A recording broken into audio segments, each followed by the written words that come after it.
ጠዋት ጌታን ተቀብሎ ከሰዓት ፕሮፌት ብሎ ፌስቡክ ላይ ታያለሽ፣ አገልግሎት ቀጥሎ ታያለሽ። ወይ ሲም መጥራት ላይ ስልክ ቁጥር መንገር ላይ ሆድ ዕቃዎች ላይ ምድራዊን ማላው ነዋይ መሰብሰብ ላይ ባንክ አካውንት መቀየር ላይ ሰማሽ ምድራዊ ነገር ላይ አሁን ለምሳሌ ትበላለህ፣ ትጠጣለህ፣ ታገባለህ፣ አሜሪካ ትሄዳለህ፣ ፎቅ ትሰራለህ፣ መኪና ትገዛለህ። ሁሉም ምድር ሰማይ እንዳታዩ በቃ ምድራዊ ብቻ። እኛ ጊዜያችንን እያቃጠልን ያለ ነው በሚያልፈው ነገር ላይ ስለሆነ ጥንቃቄ አድርገን በእግዚአብሔር ጉዳይ ላይ ብናደርግ እኛም አገልጋዮች እግዚአብሔር የሚወደውን ቃሉ የሚያዘንን እንደ እግዚአብሔር ቃል ብናገልግል እንደ እግዚአብሔር ቃል ብናገለግል እግዚአብሔር ይደሰታል።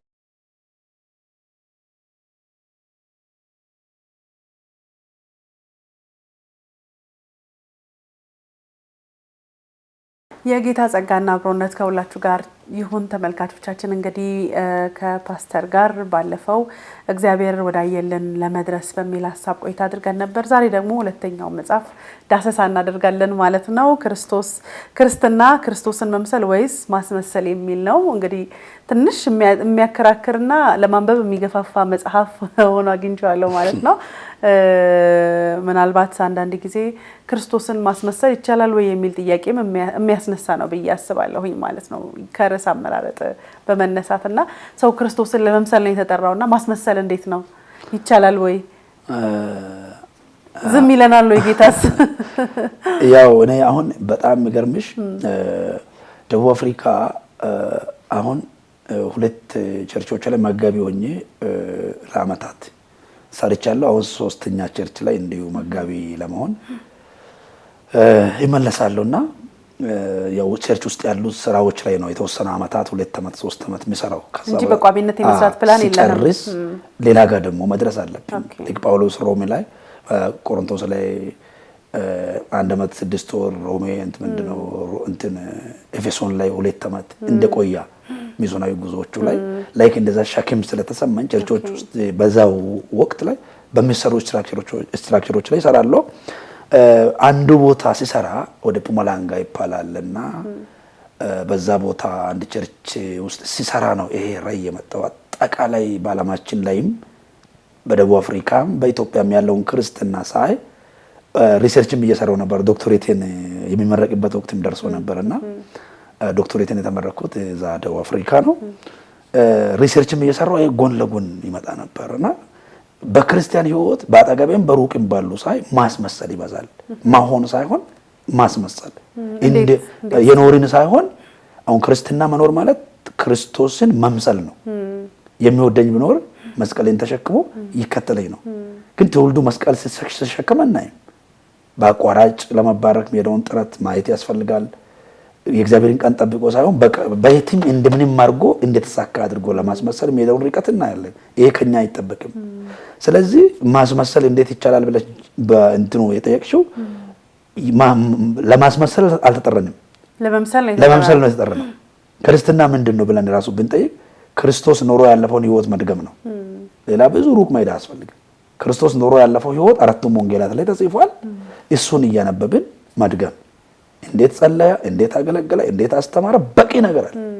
ሌላ ማንንም እንትናችንን ላናደርግ እሱ ብቻውን በቂ ነው። ያን ለመድገም ብንጥር ክርስትናችን ህይወታችን ሁሉ ነገራችን ያድጋል። ግን አሁን የእንትናን ለማስመሰል ለመሸዋወድ ምናደርገው ነገር ያልሆንበትን መናገር በእውነት አለመገኘት አይደለም። ማስመሰል እኮ ይሄ ነው። በቅርባችን የምናውቃቸው በስመ አብ የምንላቸው ነገር ይሄ ነው ማስመሰል። የተጠራነው ለዛ አይደለም ለማምሰል ነውና ክርስቲያን ክርስቶስን ወደ ማምሰል ህይወት ብንመለስ ማስመሰል ቢቆም እግዚአብሔር በዛ ይከበራልና በዛ አንፃር ነውና እንግዲህ ይሄ መጽሐፍ 4 ምዕራፎች አሉት። አንደኛው ክርስቶስን ለማምሰል ማድረግ ያለብን ክርስቶስን ማንነት ማወቅ የሚላል። ሁለተኛ ሚዛናዊነት የጎደለው የዚህ ዘመን ክርስትና የሚለው አለ። ሶስተኛ የጸጋ ስጦታዎች አጠቃቀምና የዛሬያ ቤተ ክርስቲያን የሚላል። በአራተኛ ደረጃ ደግሞ የመንፈስ ፍሬና የጸጋ ስጦታዎች አንነትና ልዩነት የሚለውን ይሄ መጽሐፍ ደግሞ ሁለተኛ መጽሐፍ ይይዛልና እነዚህም ሐሳቦችን መጽሐፉን ሲታገኙ ገዝታችሁ በማንበብ ካልሆነ በእግዚአብሔር ቃል ላይ በመመርኮዝ ክርስቶስን በማምሰል ላይ ፎከስ ብናደርግ ትልቅ የእግዚአብሔርን በረከት እናገኛለን የሚል ሐሳብ አለ። ያ በእርግጥ የብዙዎቻችን ችግር ነው ብዬ አስባለሁ አይደለ እውነተኝነት ያ በጣም ከባድ ነው እንግዲህ እግዚአብሔር ይርዳን ይያለን በህይወት ደግሞ የተገለጠ ኑሮ የተገለጠ ክርስትናን ይዞ መሄድ ትልቅ እድል ነው እንደው ከዚህ ጋር ተያይዞ በተቀስከው ዘመናዊነትን ማንስተሃል ቤተክርስቲያን እንግዲህ ዘመናዊነት በራሱ ክፉ አይደለም ጥሩ ነው ቤተክርስቲያን ግን ወይም በዚህ ዘመን ደግሞ ያለን ክርስቲያኖች ወይም ቤተክርስቲያን ለሚቀጥለው ጄኔሬሽን ወንጌል እንዴት እናድርስ የሚለውን ነገር ስታስብ ቴክኖሎጂው ዘመኗል በዘመናው ቴክኖሎጂ መጠቀም ኃጢያት አይደለም ቤተክርስቲያን ግን እንዴት አድርጋ ከዘመናዊነት ጋር እንዴት አድርጋ ራሷን ማስኬድ አለባት እንዴት አድርጋ መሄድ መቻል አለባት የሚለውን ነገር እናነሳለን ማለት ነው በሁለተኛ ደረጃ ደግሞ እንደው ሚዛናዊነት የጎደለው ዘመናዊነት ወይም ደግሞ አሁን ሚዛናዊነት የጎደለው ዘመናዊነትን አጠቃቀም ካለ ቤተክርስቲያን ውስጥ ምን አይነት ነው ወሏታል ወይ ማለት እንችላለን ወይ አሁን ቤተክርስቲያን ጥሩ ሐሳብ ነው እታችን ሰብላ ጌታ ይባርክሽ ምዕራፍ 2 ነው የጠየቅሽኝ እንግዲህ ከግዚያችን መንጻር ምዕራፍ 2 ላይ ሚዛናዊነት የጎደለው የዚህ ዘመን ክርስትና የሚለው ነው ባላንስ ያጣ ነገር ማለት ነው ባላንስ ብናደርግ አሁን ለምሳሌ ዘመናዊነት ክፋት የለውም አሁን ድሮ ወንጌል ሰው አንድ ቦታ እና ዶክተር ላምቤ ክርስትና ወደ ኢትዮጵያ ገና ሲያስገቡ ከዚህ ወደ ደቡብ በመሄድ ከዛ ወደ አንድ ቦታ ላይ በመቀመጥ ሕክምና እንደሚሰጡ ሰዎች በመሰል ጥቂት ሰዎችን በመያዝ ከዛ ብዙም ሰዎቹ ገጠር ሰዎች አይረዱም ብር በመስጣት ሕክምና ነፃ በመስጣት ከዛ ይሄን ነገር በመነገር ገናም ብዙ በማይረዱ ሁኔታ ነበር ኢትዮጵያ በቀላሉ እኛ ባነበብነው ታሪክ ማለት ነውና ወንጌልን ያሰራጩት አሁንስ በዓለም ሁሉ ላይ ላለው ህዝብ አንድ ቦታ ተቀምጠሽ ወንጌል ትሰብካለሽ ክርስቶስን ትናገራለሽ ልብሽ ላይ ያለውን ራእይ ሩቅ ሳትጂ ድሮ እንግዲህ ፕሮግራም ሲያዝ መድረክ ሲታገኝ ነው አሁን መድረክ እዚህ ቁጭ ብለን ዓለም ላይ እናደርሳለን ቴክኖሎጂ ትልቅ ጥቅም አለው ለወንጌል አገልግሎት ጌታ ኢየሱስ ሲናገር እኔ ከኔ የበለጠውን ታደርጋላችሁ አላቸው አይደለ ይሄ ነው ጌታ ኢየሱስ እየሄዳ ነው ያገለገለው ተራራውን ምድረባዳውን እየተጓዘ ነው ያገለገለው እኛስ እዚህ ቁጭ ብለን አንዱ ዓለም ሁሉ ወንጌል እንዲሰማ አድርገናል ከኔ የበለጠውን ያለው እኮ ኢየሱስ ያላገለገለ አገልግሎት የለም ሬሳ ቢያስነሳ አስነስቷል ታምራት አድርጓል የማይሆነውን ሁሉ አድርጓል ሞትን አሸንፎ ተነስቷል ከዚህ የሚበልጠው ማንንም አያደርግም ከኔ የበለጠውን ያለው አገልግሎት ነው አንዱ በአንድ ሰው ኢየሱስ በነበረው ዘመን ይሄ ቴክኖሎጂ አልነበረም እዚህ ቁጭ ብሎ ዓለምን ሁሉ በወንጌል ይደርሳል ጥቅም ብዙ አለው ነገር ግን ሚዛኑ እንዴት ጎደላ የሚለው ስናይ አሁን ለምሳሌ ወደ ቤታችን እንሄድ እኔ ስም እየሳስብ ቴሌቪዥን መስኮቶቻችን ላይ ቴሌቪዥንን ስንጠቀም እንዴት ነው የምናደርገው ሪሞቱን ሲታይ እኔ አንዳንድ ቦታ ላይ የቤቱ ባለቤት አባት ሲመጣ ወደ ዜና ያደርጋል እናትየው ስትመጣ ወደ ስፒሪቹዋል ቻናል ትቀይራለች ልጆች ሲመጡ ወደ ድራማ ይቀይራሉ ሪሞቱ እስከ ማታ 5 ሰዓት ድረስ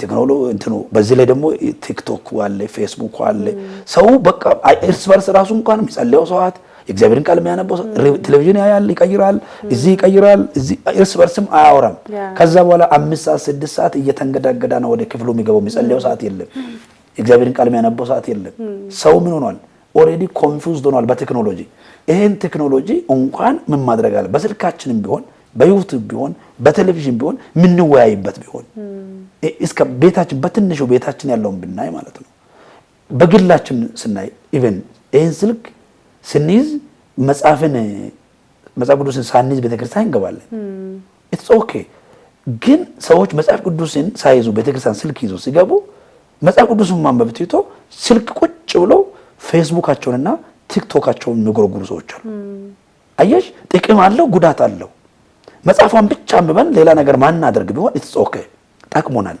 ነገር ግን ሰባኪው የሚሰብክ ኮንቴንት እዚህ ጋር ሌላ ስራ ምን ዘራ ብዙ ነገር ገጥሞኛል አይቻለሁ ይሄ ደግሞ ብዙ ህዝብ ያያል ይሄ ምን ጉዳት ያመጣል ማለት ነው ስለዚህ ምን ማድረግ ያስፈልጋል ብዙ ጉዳት አሁን መልካሙን ብቻ ብናደርግ ሚዲያ ላይ መልካም ስራ ብንሰራ እንደ ክርስቲያን መልካም ተግባር ብንፈጽም እግዚአብሔር የሚከብረውን ብናደርግ ቴክኖሎጂው ዘመናዊነቱ ጥሩ ነው ካለባበስ ጀምሮ ከአካሄድ ጀምሮ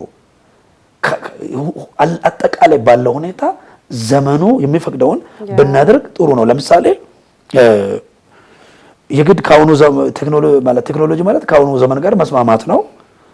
አዳዲስ ሀሳቦችን መቀበል ነው። ዘመናዊ መንገዶችን መጠቀም አይደለም። ስለዚህ እነዚህም ለምሳሌ ስማርትፎኖች፣ ቴሌቪዥን፣ ዘመናዊ አስተሳሰብ፣ ክፍት አይምሮ መኖር፣ ነገሮችን ለመቀበል ዘገምተኛ ያልሆነ ተጠራጣሪ ያልሆነ ከዘመኑ ጋር የሚሄድ አይምሮ መኖር፣ ለለውጥ ክፍት መሆን፣ እንዲሁም ዘመናዊ ልብስም አኗኗሪም እነዚህ ነገሮችን ይይዛል። እነዚህ ነገሮች እኛ እንደ ክርስቲያን እግዚአብሔር በሚከብረው መንገድ መጠቀም አይደለም። አይዛብ በሰማይ ያላቸውን እግዚአብሔርን እንዲያመሰግኑ ስራቸው መልካም ይሆን ይላል። በሚያዩን ሰዎች ዘንድ በአካሄድ በንግግር ቴክኖሎጂ በመጠቀም በአለባበስ በየትኛውም ነገር አሁን ለምሳሌ ይቅርታ አድርግልኝ አንዳንድ ቤተክርስቲያን ላይ ዘመኑ አመጣ ብለን እህቶቻችን ሰውነታቸው ሙሉ በሙሉ የሚገልጠውን አለባበስ ለብሰው ቤተክርስቲያን ቁጭ ብሎበት ጊዜ አለ። እኔ አስወጥቼ አውቃለሁ። አዎ እንደ በፍጹም በቃ አሁን ለመናገር አያስፈልግም። ይሄ ዘመናዊነት ተብሎ ነው። ግን እግዚአብሔር ይከብራል ወይ? ሰው አይሰናክልም ወይ? በዛ ጉባኤ ውስጥ አይዛብ ብኖር ምን ይላል? ስለዚህ መሰናከያ በሌላ መንገድ ባላንስድ በሆነ መንገድ ብንሄድ ምን ይጎዳናል? እግዚአብሔር በሚከብረው ብናደርግ ምንም አንጎዳም። ስለዚህ ይሄ ነገር ሰውን ይጎዳል፣ ወንድምን ይጎዳል፣ እህትን ይጎዳል። ይሄ ንግግር፣ ይሄ አለባበስ፣ ይሄ መጠቀም፣ ይሄን ቴክኖሎጂ ሲጠቀም እግዚአብሔር ምን ያህል ይጠቀማል? እግዚአብሔር ምን ያህል ይከብራል? እግዚአብሔር ምን ያህል አይከብርም? የሚለውን በማስተያየት ብንጠቀም መልካም ነው የሚለውን ለማንሳት ነው። ያ በጣም መልካም ነው። እንግዲህ ተመልካቾቻችንም እንግዲህ የቤት ስራ የሚሰጥ ነው አይደለ? አሁን ብዙ ነገር ወደ ቴክኖሎጂ የተቀየረ ያለበት ጊዜ ነው። አንዳንዴ እኔ የምሰጋቸው ነገሮች አሉ። መጽሐፍ ቅዱስ ከስልካችን የሆነ ቀን ስታክ ቢያደርግ ያኛው ወር መጽሐፍ ቅዱስ ከሌለን ከባድ ነው የሚሆነው ማለት ነውና አንዳንድ ልምዶቻችንን በጣም መጠንቀቅ ማስተዋል ያስፈልጋል። እንዳልከው እንግዲህ ሚዛናሽ እንግዲህ በአራተኛ አይ ቲንክ በሶስተኛ ደረጃ ነው። በአራተኛ ደረጃ ያነሳው ሐሳብ አለ የጸጋ ስጦታ ከመንፈስ ቅዱስ ፍሬ ጋር ያገናኘው ነገር አለና በተለይ ደግሞ ይሄ በጣም በደንብ እናወራበታለን ብዬ አስባለሁ። የመንፈስ ቅዱስ ስጦታዎች አሉ፣ እንደገና የመንፈስ ፍሬዎች አሉ እና ብዙ ጊዜ በቤተ ክርስቲያን እንዲሁም ደግሞ ብዙ ጊዜ የሚወራው የመንፈስ ፍሬ ሳይሆን ስጦታው ላይ ነው ፎከስ የምናደርገው። ማለት ለምሳሌ ትባረካለ ወይ የሆነ ነገር እንጂ ወይ ነቢያት ኦፊስ ወይ የሆነ ጸጋውን ነው የምንፈልገው እንጂ እኔ በምን ያህል በመንፈስ ቅዱስ ፍሬ ህይወቴ ውስጥ አለ፣ ምን ያህል ፍሬ እያፈራሁኝ ነው፣ ጌታ ከኔ ጋር ከሆነ በኋላ ቁጣዬን ትቻለሁ፣ ቂሜን ትቻለሁ፣ አድመኝነቴን ትቻለሁ ሳይሆን ተቀብቼ ማገልገል ነው የምፈልገው። በቃ ሰባኪ መሆን ወይ ነብይ መሆን ነው የምፈልገውና ያ ነገር ደግሞ የክርስትናን ቫልዩ ክርስቶስን የመከተልን ከለር እያጠፋ ይመጣል። ቅድም ወዳልከው ወደ ማስመሰሉ እንመጣለን ማለት ነውና በስም ክርስቲያን ነኝ ግን በህይወት ደግሞ ፍሬው አይታይምና አንዳንዴ ጸጋው ኖሮት የሚያስመስል ከሆነ ጸጋው ኖሮት በሰው ላይ ከፋት የሚያደርግ ከሆነ አይ ቲንክ የእግዚአብሔር አብሮነት ከኛ ጋር የለም ብዬ ነው የማስበው ፍሬው ከሌለና እንደው እነዚህን ሁለቱን እንዴት አስታርቀን መሄድ አለብን የሚለውን ሐሳብ አነሳለሁ። ፕላስ ደግሞ እንዴት እንደው የመንፈስ ፍሬን ከመፈለግ የመንፈስ ቅዱስ ወይ የመንፈስ ስጦታዎች ላይ ፎከስ ለማድረግ ቻለን እንዴት እንዲህ አይነት ክስተት ተፈጠረ ብለህ ታስባለህ? ኦኬ በጣም ጥሩ ሐሳብ ነው።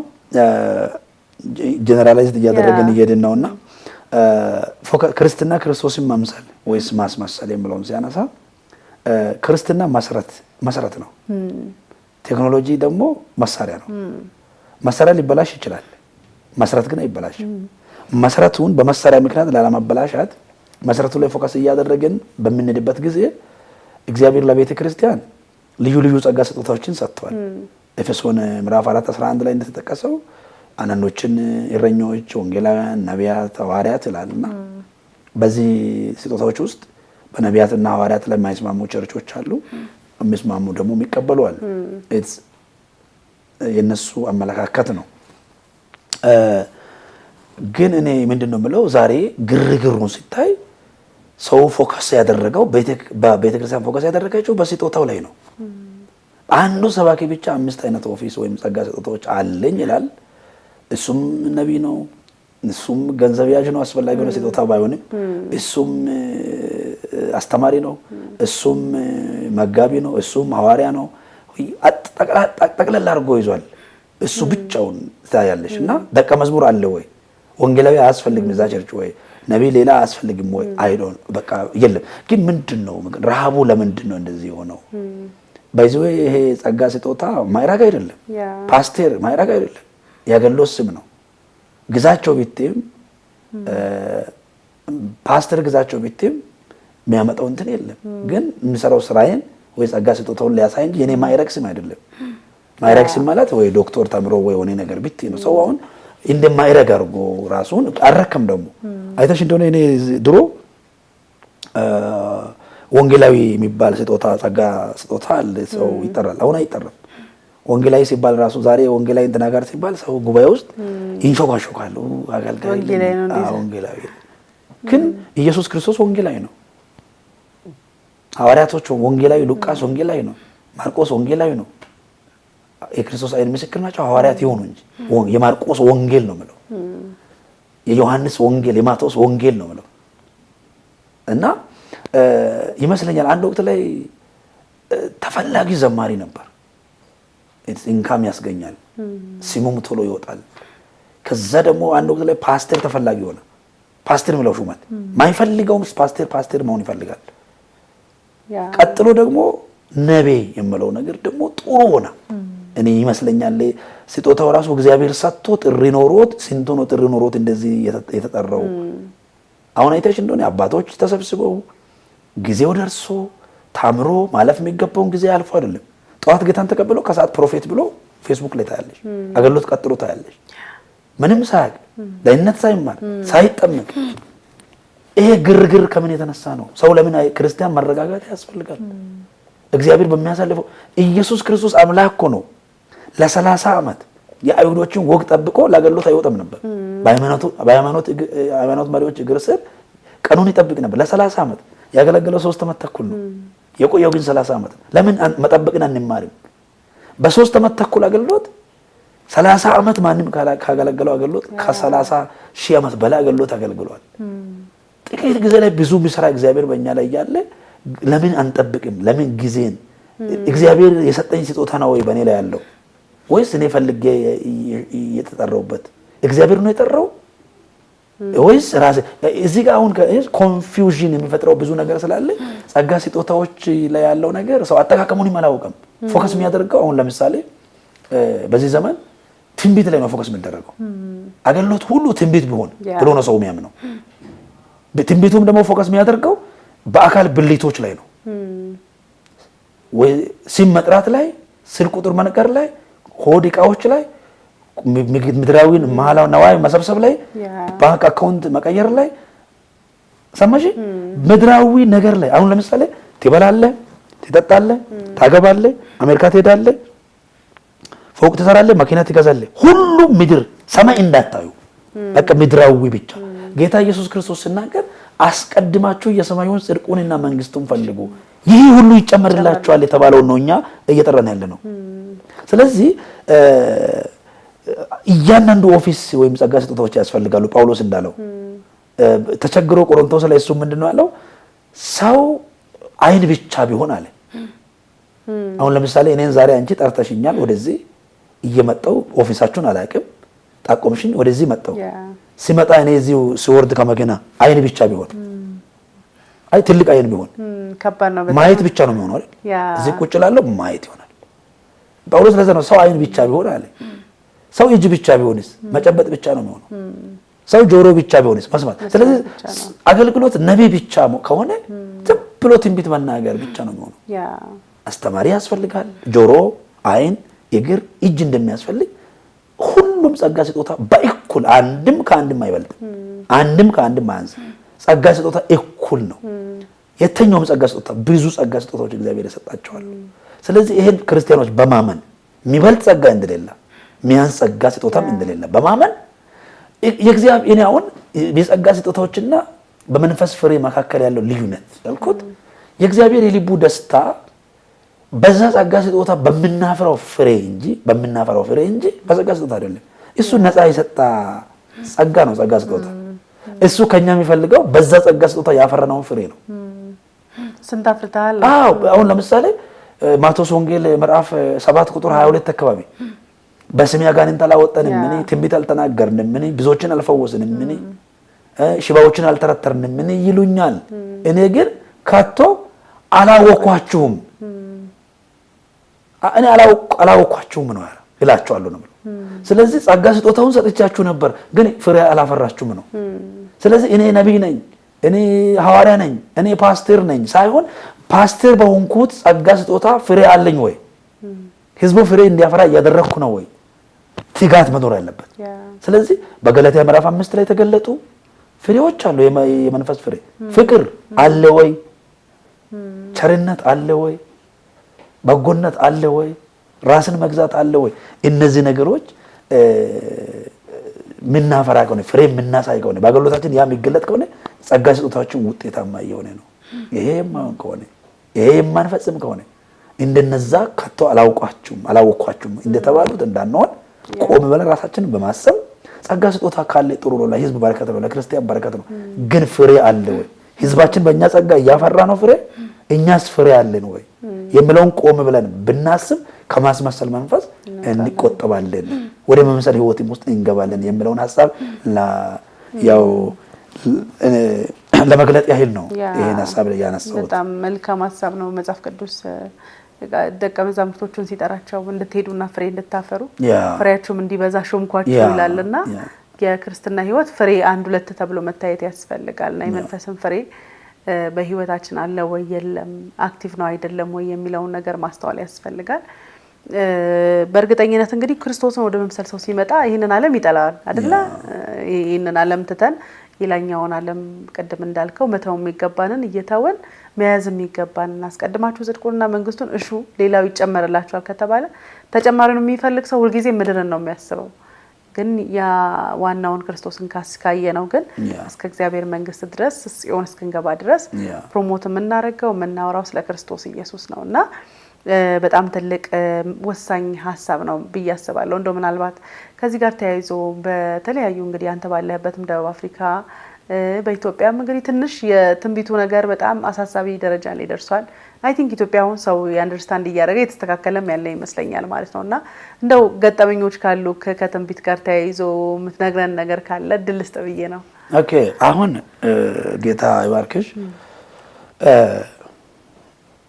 እኛ የመጀመሪያ እንደ ቅዱሳን እንደ እግዚአብሔር ልጆች አባት እንዳለን ሰዎች ጌታ ኢየሱስ ክርስቶስ በስተመጨረሻ አካባቢ ዮሐንስ ወንጌል ምዕራፍ 14 ላይ ከደቀ መዛሙርቶቹ ጋር ሌሊቱን ሙሉ አብሮ ካሳለፈ በኋላ አስቆሮቱ ይሁዳም ከተሸኛ በኋላ ትንሽ ለባዘኑ ተከታዮቹ ምንድነው ማለት ቁጥር 1 ላይ 14 ላይ ልባቸው አይታወክ በእግዚአብሔር ይመኑ ነው በእኔም ደግሞ ይመኑ በአባቴ ቤት ብዙ መኖሪያ አለ እኔ ስፍራ ላዘጋጅላችሁ ዘንድ እሄዳለሁ ስፍራውንም ሳዘጋጅ ሲጨርስ ሊወስዳችሁ ይመጣሉ ትንሽ ጊዜ ነው ሰጥቶ ሄደው በጣም ረጅም ይመስላልና እሱም በመጠባበቅ ላይ ተስፋ ብናደርግ ቲቶ ለጳውሎስም ምዕራፍ 2 ቁጥር 10 ላይ ዓለምን ሁሉ የሚያድን እግዚአብሔር ጸጋ ተገልጧልና ይልና ይህም ጸጋ ይላል ኃጢአተኝነትንና ዓለማዊ ምኞትን ክደን የክርስቶስ ኢየሱስ ዳግም ምጽአት እንድንጠባበቅ ያደርገናል ነው ዋናው የእግዚአብሔር ጸጋ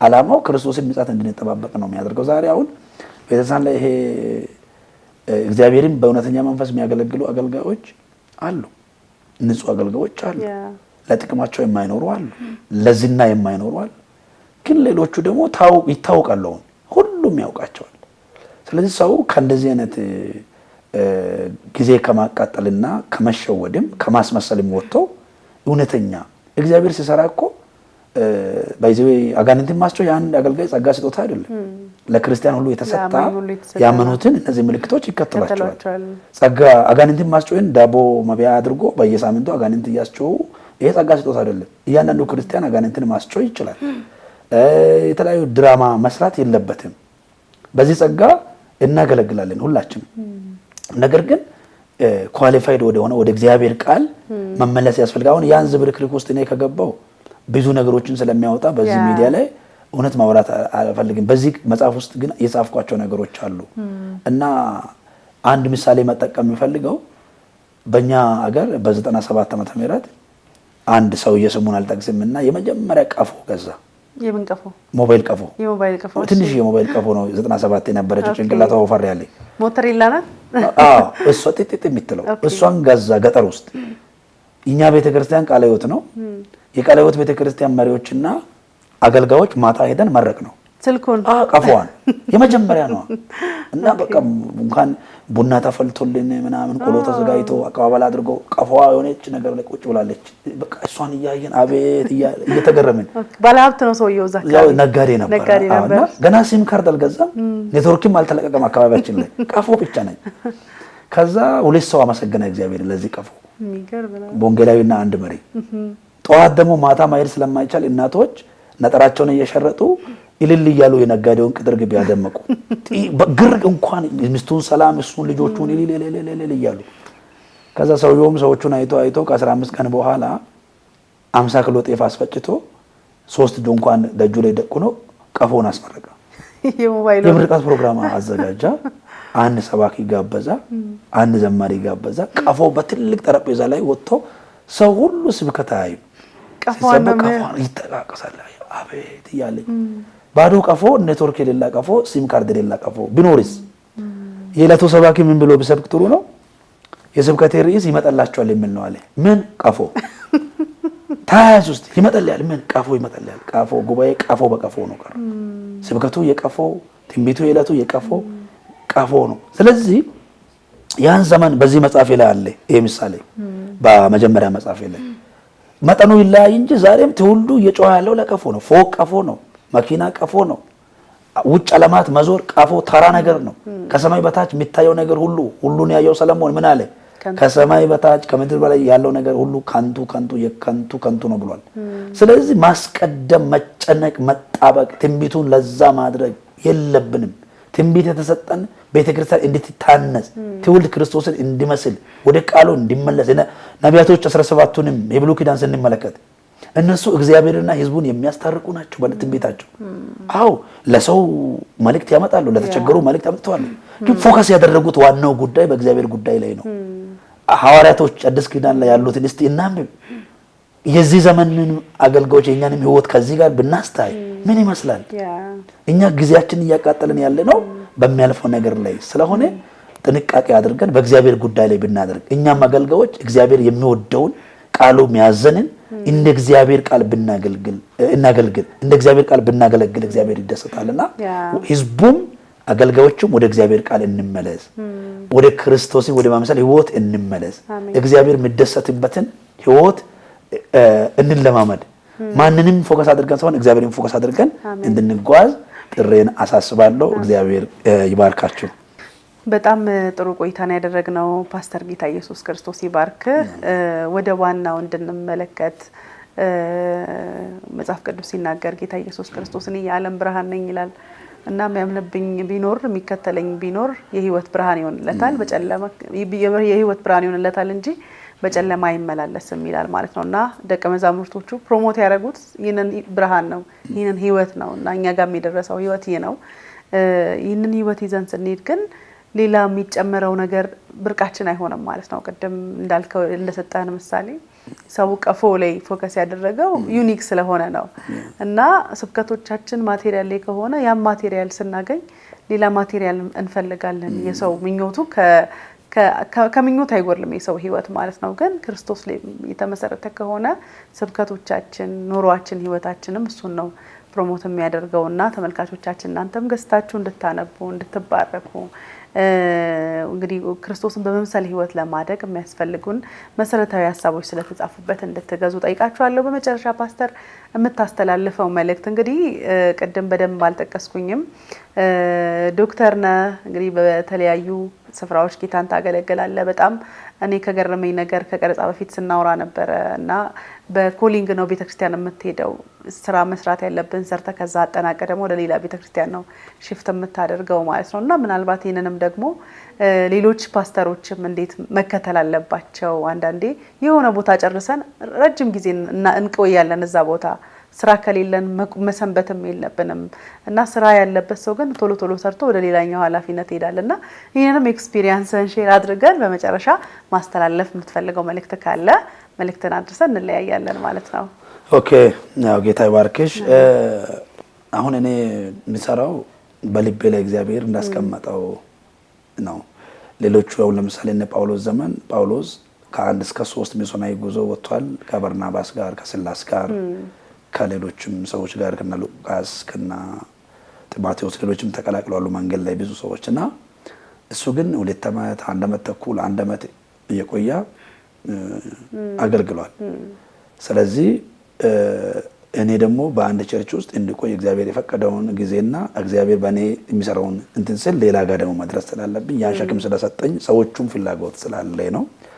በዛ ዘመን ጳውሎስ ዘመን ሌሎቹ ቸርች ውስጥ ይሰሩ ነበርና ሌሎችም ደግሞ እግዚአብሔር ልባቸው ላይ እንደሞላ ቆይቶ ሊሰሩ ይችላሉ እና ከዛ አንፃር ከሸክም አንፃር እግዚአብሔር ልብ ላይ እንዳስቀመጠው ነው። ሌላ እኔ እንደ መጨረሻ መናገር የምፈልገው እነዚህ መጽሐፎችን አሁን ሁለቱም ተያያዥነት አላቸው። እግዚአብሔር ወዳየልን ለመድረስ የሚለው እግዚአብሔር ወዳየልን እየሄድን ነው ወይ?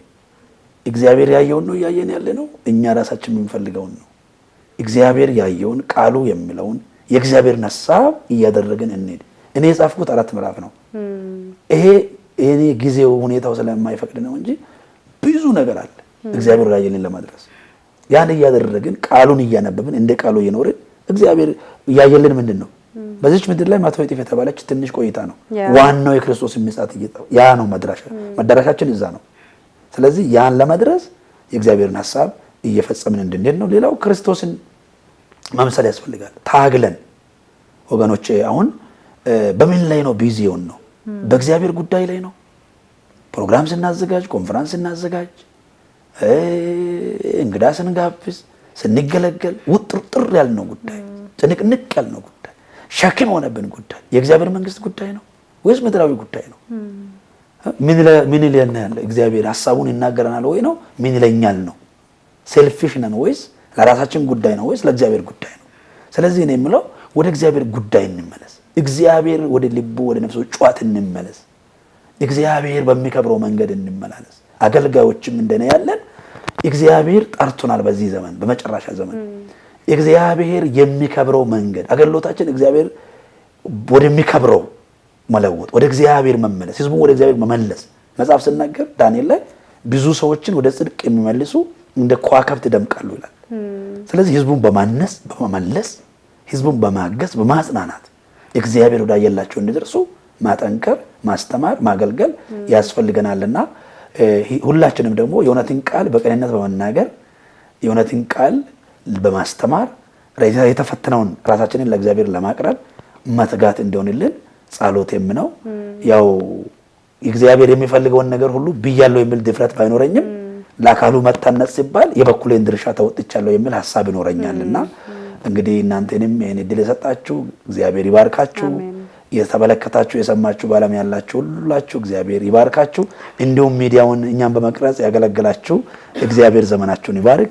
በጣም ተባረኩ እላችኋለሁ። እግዚአብሔር ይባርካችሁ። አሜን። ፓስተር እንግዲህ በጣም እናመሰግናለን። ፓስተር ዶክተር ገዛቸው ጌታ ኢየሱስ ክርስቶስ ይባርክ። ጥሩ ጊዜ ነው ያደረግነው። እንግዲህ በሚቀጥለው ስትመጣም ጥሩ ቆይታ እናደርጋለን ብዬ ተስፋ አደርጋለሁኝና እግዚአብሔር ደግሞ ካየልን ለመድረስ በመናደርግበት ጥረት ውስጥ እግዚአብሔር እንዲረዳን መልካም ምኞቴ ነው። እንደገና ደግሞ በዚህ መንገድ ውስጥ ደግሞ ክርስቶስን በመምሰል ማደግን ደግሞ ያስፈልጋል። ያንንም ደግሞ ልምድ ልናደርግ ያስፈልጋል። እግዚአብሔር ይባርክ። ስለ መጻፍቶች እንግዲህ ቲኬ ህንጻ ላይ በመገኘት መጻፍቶችን ማግኘት ትችላላችሁ። ሐሳብና አስተያየት ካላችሁ ደግሞ ስክሪኑ ላይ በምትመለከቱት ስልክ ቁጥር ልትደውሉልን ትችላላችሁ። አብራችሁን ቆይታ ስላደረጋችሁ ከልብ እናመሰግናለን። እንግዲህ በህይወታችሁ በዘመናችሁ እግዚአብሔር አይቶ እግዚአብሔር ካየላችሁ ለመድረስ በመታደርጉት ጥረት ሁሉ የእግዚአብሔር አብሮነት ከናንተ ጋር እንዲሆን እንመኛለን። በመትሮጡት በመትሄዱበት የህይወት ምዕራፍ ውስጥ ደግሞ ክርስቶስን እየመሰላችሁ የህይወት ምዕራፋችሁን እንድትቋጩ እንመኛለን። የጌታ ጸጋ አብሮነት ከሁላችሁ ጋር ይሁን። አብራችሁን ቆይታ ስላደረጋችሁ እናመሰግናለን። ተባረኩ።